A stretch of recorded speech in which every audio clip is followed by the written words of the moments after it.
അതേപോലെ തന്നെ എന്തിനോ വേണ്ടി തിളക്കുന്ന സാമ്പാർ. അത് ലാലേട്ടന്റെ വീട്ടിൽ കല്യാണ സമയത്ത് രാവിലെ എല്ലാവരും ഡിസ്കസ് സമയത്ത് ഞാൻ പറഞ്ഞു അവിടെ ഞാൻ ഈ സംഭവം പറഞ്ഞോട്ടെ ഒന്നും ആർക്കും ചിരിയിലൊന്നുമില്ല. അതങ്ങോട്ട് നശിപ്പിച്ച് കളഞ്ഞു.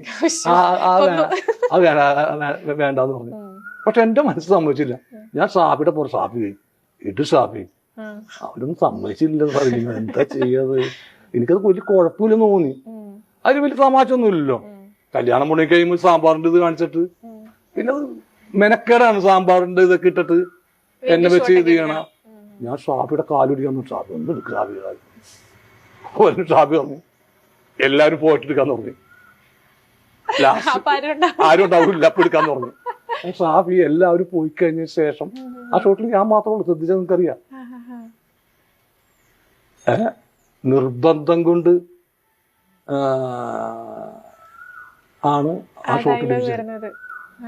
അതേപോലെ ബാബാല എന്ന് പറഞ്ഞു. മായാവില് വാബാല എന്ന് പറഞ്ഞ സംഭവമുണ്ട്. ഓ ഇപ്പൊ പേര് കിട്ടി, വാബാലൻ. അങ്ങനെ അത് ഞാൻ വെറുതെ പറഞ്ഞപ്പോ അത് എഡ്ജായി പോയി. സീനിന്റെ കട്ടായി പോയിട്ട് വേറൊരു സീനിനും കൂടി വരേണ്ടത് ശ്രദ്ധിച്ചാൽ എനിക്ക് മനസ്സിലാവും. ഷാഫി അത് ഒന്നുകൂടി റിപ്പീറ്റ് ചെയ്തത്. ആ കോമഡിക്ക് വേണ്ടി കൈയിലിട്ട് സംഭവം ഇടുന്നത്. പക്ഷെ അത് റിപ്പീറ്റ് ചെയ്തു. അതിന്റെ ലിപ്പില്ല. വേറൊരു സീനിന്റെ എഡ്ജിലും ഈ സീനിന്റെ എഡ്ജിലും കൂടി ആയിപ്പോയത്. പേര് ചോദിച്ചപ്പണ്ട ബാബാല. അത് നല്ല കോമഡിയാണെന്ന് തോന്നുന്നു. അപ്പൊ ഷാഫിയൊക്കെ ഈ പൈസ കൊടുത്ത് കോമഡി വയ്ക്കുന്ന ആളാണ്. ഒരു കോമഡി പോലും വെറുതെ വിടാറില്ല. പുലിവാൽ കല്യാണത്തിന് ഇടാൻ ഇന്ന് സ്ഥലങ്ങളില്ല, കൗണ്ടർ. അതേപോലെ തന്നെ ഷാഫിയുടെ എല്ലാ പടങ്ങളിലും അതെ ഒരു ആ സമയത്ത് സ്പോട്ട് ടെമ്പറേച്ചർ സാധ്യമായിട്ട് ഉള്ള പടങ്ങളായിരുന്നു. ഓക്കെ, കുറെ എന്തായാലും ചിരിക്കാനൊക്കെ പറ്റിയ ആ കാര്യങ്ങളൊക്കെ പറഞ്ഞു.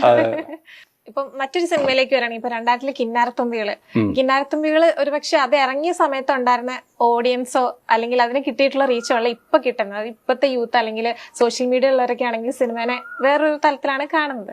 അപ്പം ഒരു അഡൾട്ട് സിനിമയിൽ അഭിനയിച്ചു എന്നുള്ള ഒരു സാധനം ഉണ്ടായിരുന്നു ആ സമയത്ത്. പിന്നീട് പക്ഷെ ചിന്തകളൊക്കെ മാറി. എന്താണ് ആ ഒരു ഇതിനെ കുറിച്ച്? അഡൾട്ട് സിനിമയിൽ അഡൾട്ട് സിനിമയിൽ അഭിനയിച്ചു എന്ന് പറയണത് ഞാൻ പെട്ടുപോയത് അതിനകത്ത് നിന്നിട്ട്. എന്റെ സൈഡിൽ അങ്ങനെ ഒന്നുമില്ല. എന്നോട് അവാർഡ് കൂടെന്ന് പറഞ്ഞത്. പിന്നെ അതിന് സത്യമുണ്ട് കേട്ടോ, അത് ഞാൻ പറഞ്ഞുതരാം. എന്നോട് അവാർഡ് പടം എന്ന് പറഞ്ഞത് ഭരതൻ ടച്ചുള്ള ഒരു ചെറിയ സെക്സിന്റെ അംശങ്ങളൊക്കെ ഉണ്ട്. പക്ഷെ നമ്മുടെ സീനിലൊന്നുമില്ല. ഞാൻ ഷക്കീലിനെ നേരിട്ട് കണ്ടുപോലില്ല. എന്റെ സീനിൽ അവർ അങ്ങനെ സംഭവങ്ങളൊന്നുമില്ല. അത് ജഗതി ശ്രീകുമാർ ഞാനും ചെയ്യേണ്ടത്. അത് വിതുരയില അന്ന് കേസ് കിടക്കണം, വിതുര കേസ് കിടക്കുന്ന ജഗതി. അപ്പൊ എന്റെ ഒരു ജഗതി വന്നില്ല. പകരം എന്നോട് ആരും ഷാജോണെ കൊണ്ട് പോയി. ഷാജോൺ എന്ന് പറഞ്ഞിട്ട്